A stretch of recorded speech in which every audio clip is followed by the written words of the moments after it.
The Boston Red Sox just walked off the A's tonight. At the time of recording, it was a couple hours ago. It was a desperate win that the Red Sox needed to maintain good position in the wild card standings. Currently, as it stands now, with the Red Sox winning against the A's today, they sit a couple games behind the Yankees, as well as a couple of games ahead of the Guardians, who are the next closest team outside of the wild card spots. Seattle did lose, so Seattle is now the third wild card team, while Houston is now the AL West division leader right now. And with the Guardians playing really good baseball, I believe they are on a 6-game winning streak at the moment. The pressure is on, to say the least, for the Red Sox. It's going to be a very interesting last week and a half of the regular season. With about 8 games left to go, the Red Sox still have to finish up the series with the Athletics. They head down to Florida to face the Rays for the final road trip of the year, and then they go to Toronto to face the Blue Jays one last time for the regular season. And I believe they close out the season at home against the Tigers. It's around this time that the Red Sox have to play their best baseball. Obviously, the best case scenario is the Red Sox become the hottest team in baseball and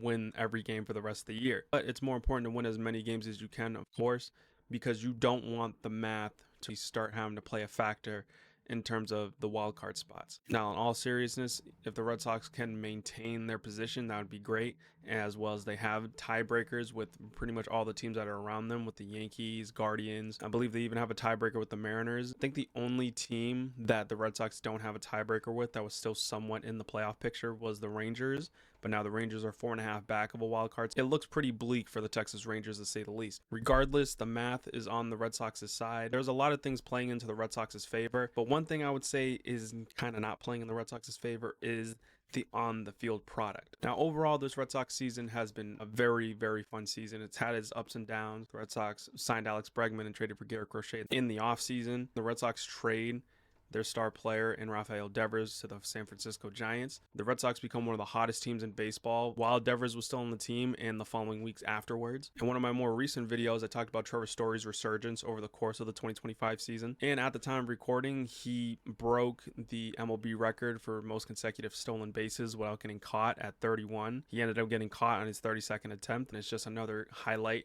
on the tremendous revival season of Trevor Story. If you guys haven't seen that video on Trevor Story, be sure to go check that one out after watching this one on the Red Sox, as well as showing your support to the channel by subscribing and sharing this video around with your friends and liking it, and giving me your comments and opinions down below as well. Be sure to go check us out on VendettaSportsMedia.com to stay up to date with all your favorite sports. With the NBA soon to be starting training camp in a few weeks, the NFL season's already in full swing, and you guys wouldn't want to miss any of the good stuff we have coming on here on YouTube. Check us out on VendettaSportsMedia.com to stay up to date with all your favorite sports and support Vendetta Sports Media. Now, in short, for the Red Sox, I do believe the Red Sox are still a playoff team. I think the Red Sox have too many things playing in their favor to not be considered for the postseason this year. It'll be the first time they made the playoffs since the 2021 season, and it's a far different looking team since then. The team in 2021 was pretty much carried by their offense. The pitching staff overall, you needed to try to get the best out of guys who didn't fit the mold of postseason pitchers. Nick Pivetta had a really good postseason. Tanner Houck had spurts of being great, and Chris Sale had his moments as well. He was still pretty much coming back from injuries. Then the one bullpen guy that can really rely on was Garrett Whitlock. The Red Sox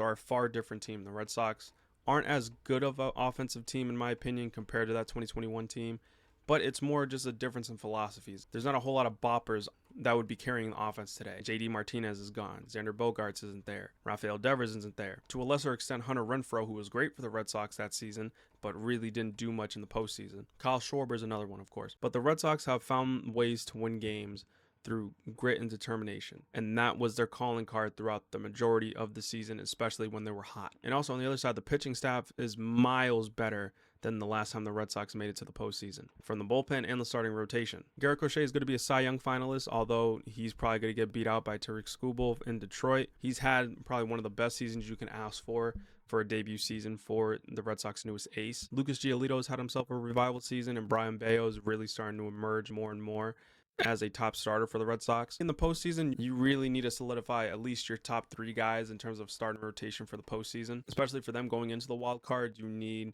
your top 3 starters to really be established. Pick your spots with the 4 and 5 guys. The Red Sox recently overall have kind of been scuffling. As of mid-September, they're 83 and 69. 2 games back of the Yankees and 6 games back of the Blue Jays. And while the Red Sox are still kind of in striking distance, I really just don't see that the Blue Jays are giving up that division, especially how things stand now. I would say the best case scenario for the Red Sox is that they're able to overtake the Yankees and get the top wild card spot, so they can have the wild card series at Fenway as compared to Yankee Stadium. I say the Red Sox have been scuffling their last 10. They're playing 500 baseball, and you were getting good production from the likes of Romy Gonzalez. Romy Gonzalez is one of the hottest hitters on the team with a 14-game hitting streak that got snapped just last night. But the Red Sox have been struggling to score runs. In the last few weeks, the Red Sox have kind of been scuffling in terms of the power department as well, and it really wasn't their strong suit to begin with. However, there's key reasons for that, because the Red Sox have been pretty much trying to put the team together with glue and duct tape, especially on the offensive side. On the pitching side, Lucas Giolito, his last few starts have not been good. He had a game in San Diego where he walked 6 guys, and then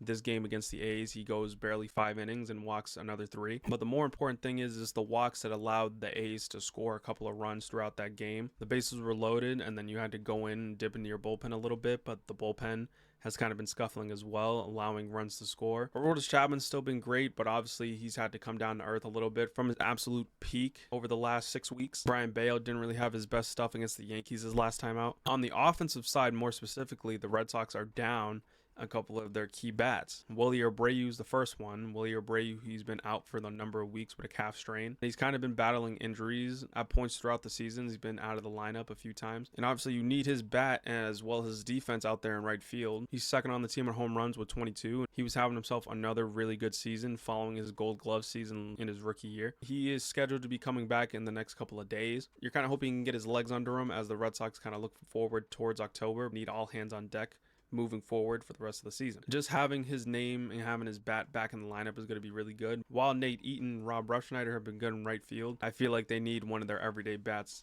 in Abreu to really solidify the lineup once again. Speaking of solidifying the lineup, you look at Roman Anthony. Roman Anthony, he went down. Roman Anthony went down in the first week of September with an oblique strain, pretty much over swinging at a curveball against the Orioles, and he's been out ever since, and they said he's going to be out for about 4 to 6 weeks. So he could potentially make a return if the Red Sox make a deep postseason run.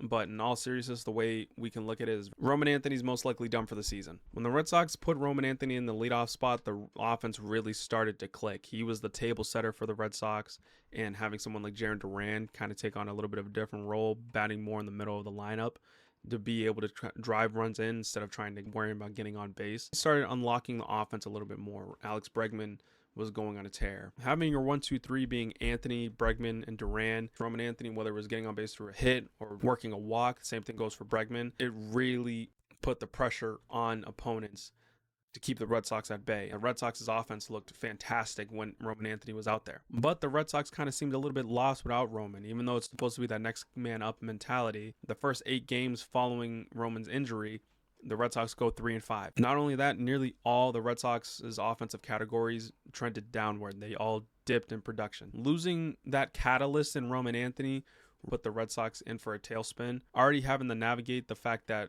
Willie Abreu went down, and then now Anthony, who was probably even more important just because of what he meant to the top of the lineup. You can see it with the rest of the offense. While someone like Romy Gonzalez was playing well, Cedar Rafaela has been ice cold. Trevor Story's still playing well. Alex Bregman's been on a cold streak. Most recent game, I don't believe he got a hit, but he was really starting to make great contact with the ball. Just wasn't falling. During the months of September, Bregman is batting .214. He homered September 13th against the Yankees, but before that, it was his first home run in over a month. I don't think this slump is going to carry on much longer. If the Red Sox do make the playoffs, I think Alex Bregman is, of course, going to be a key reason for the Red Sox's success if they make a deep playoff run. With Roman Anthony out, I think it starts to fall more and more on the shoulders on guys like Alex Bregman, probably Alex Bregman more specifically, to produce, especially down the stretch. The Red Sox brought him in because he's a winner, and he has proven when he's been on the field this year to be a winning player. He's been exactly what the Red Sox have needed the last couple of seasons, and I think that's really going to get put to the test as the season winds down. As for the Red Sox right now, the Red Sox desperately needed the win tonight against the A's to keep Cleveland more at bay. I think as long as the Red Sox can maintain hold of either the second or third wild card spots, I think the Red Sox are in a really good spot to make something happen going into October. There's been some rumblings about comparing this team to the 2011 team. The 2011 Red Sox were sitting well with the playoff spot, and a huge September collapse leaded them to get eliminated from postseason contention on the final day of the season. Evan Longoria hitting a walk-off home run, and the Red Sox losing to the Orioles via walk-off fashion as well. And it was such a gut punch that kind of set in motion the Red Sox as an organization over the next year and a half, leading up in a way to the 2013 World Series. I would say the Red Sox team today compared to then, that Red Sox team had far higher expectations than this Red Sox team. It was a far more loaded team, especially on both sides of the ball. That's not to say that the Red Sox don't make the playoffs this year. I will consider this season a failure. While this season has been fun, while this season has been an emotional roller coaster for Red Sox fans, it's at the point now that if the Red Sox find a way to lose their playoff spot, this season would be considered a failure, and there's going to be a lot of eyes looking at the Red Sox to see how they would respond to such a situation. I hope from this season the Red Sox can look at this season and look on building this team, actively build this team into being a contender where you don't have to worry about making the playoffs. It's more about worrying about what you're going to do once you get to the playoffs. Let me know what you guys think. Do you think the Red Sox are going to find a way to have one of the bigger choke jobs in recent MLB history, or do you think the Red Sox are going to make any sort of noise in the playoffs? Very curious of what you guys have to say, and make sure to comment down below. If you guys did like the video, like, share, subscribe. Check us out on vendettasportsmedia.com to stay up to date with all your favorite sports and stay tapped in with the YouTube channel to get more great content like this. Support Vendetta Sports Media. But with all that being said, guys, that's going to do it for me, and I'll catch you guys on the next one.